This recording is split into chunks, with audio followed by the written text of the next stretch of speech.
Hartmann here with you.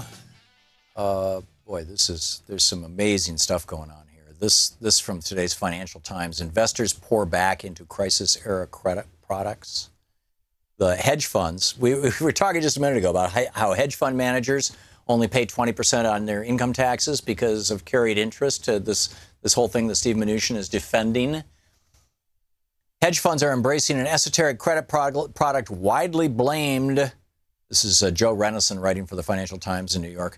Widely blamed for exacerbating the financial crisis a decade ago, as low volatility and near record prices for corporate debt tempt them into riskier areas to seek higher returns. The market for what are referred to as bespoke tranches. Anachronistic English followed by anachronistic French. Bundles of credit default swaps that are tied to the risk of corporate defaults has more than doubled in the first 7 months of 2017. More than doubled. Traders in this opaque over-the-counter market estimate there's been issuance of $20 to $30 billion this year, compared to $15 billion in the whole of last year, $10 billion in all of 2015. High-profile investors, including Apollo, Brigade Capital, Blue Mountain, are among those who've been buying tranches with a maturity of 2 or 3 years, blah, blah, blah, blah. So, gee, we're right back where we were in 2007. Isn't that exciting? I mentioned I was going to tell you about what ExxonMobil didn't say about climate change. Jeffrey Supran and Naomi Oreskes, writing for the New York Times on the opinion page. The question, did ExxonMobil's communications about climate change break the law? They point out several employees and current and former employees of ExxonMobil and investors in ExxonMobil are suing ExxonMobil for having not disclosed to them the risks of not being able to consume the fossil fuel products that they own underground because of climate change, because of laws changes and things like this. And just last month, they write, 3 California communities sued 37 oil, coal, and gas companies, including ExxonMobil, for contributing to sea level rise while engaging in, quote, a coordinated multi-front effort to conceal and deny their own knowledge of those threats.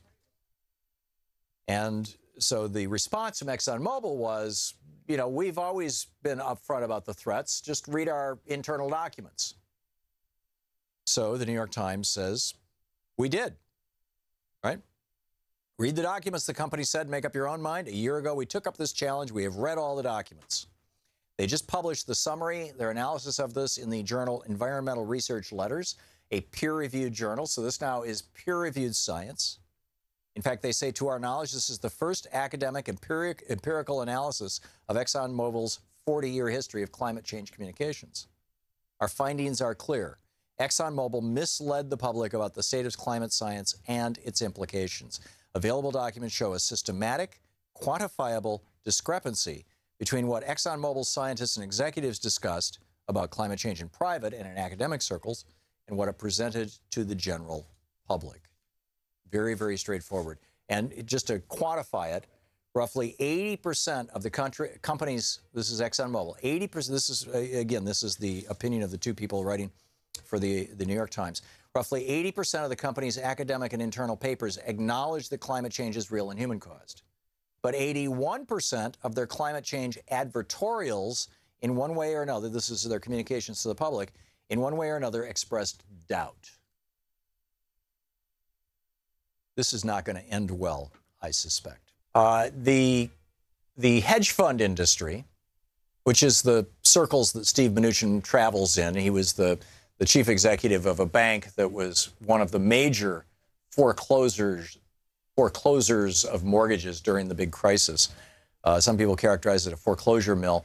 Eric Holder had the opportunity to prosecute Steve Mnuchin and chose not to because the Obama administration was saying, we're not going to prosecute bankers. Which is kind of a shame because Mnuchin, in my opinion, should have been held to account for what his company did. But nonetheless, he made his $500 million bucks, and he married Louise what's-her-name, and then on Monday he went to Kentucky and had this meeting. And this carried interest loophole, what it is basically is the banksters went to the members of Congress that they own, and they do own a bunch of them, and they said, we want to be able to make money and only pay 20% in income taxes rather than the 39% that everybody else pays. And so we want you to pretend that money we make as investment bankers, even though we're not holding assets, is a long-term capital gain. Now, the way long-term capital gains work, or is supposed to work, is that you are encouraged to hold stock, not to churn stock. So if you hold it for a certain period of time, you pay a lower interest rate on the profit from it than if you only hold it for a short period of time. And this was designed originally to discourage volatility in the stock market by discouraging people from doing lots and lots of day trading and stuff like that. Now, that's completely out the window because automated trading, the electronic trading that's going on, coming out of, out of New York City, and the couple dozen billionaires that it has created are now account for over half of all the activity on the Dow Jones, stock exchange. I mean, a lot of the volatility, a lot of the pump up that you're seeing. So anyhow, they said, pretend that we're actually holding stock for a long period of time, even though that we have no stock at all, and just let us pay that low interest rate. And we have to come up with a name for this. Okay, we'll call it carried interest. So the carried interest loophole is specifically for banksters so that they pay a lower interest rate. And Mnuchin yesterday said, yeah, Trump campaigned on doing away with carried interest. He said he was going to do away with it. Now, not so much. He said, it's, as long as they are, but, Trump said they're paper pushers getting away with murder, right? But Mnuchin says, as long as they're creating jobs, it's a fine thing. Right. So if you're a banker on Wall Street and you hire a secretary, no problem. Your tax rate's 20%.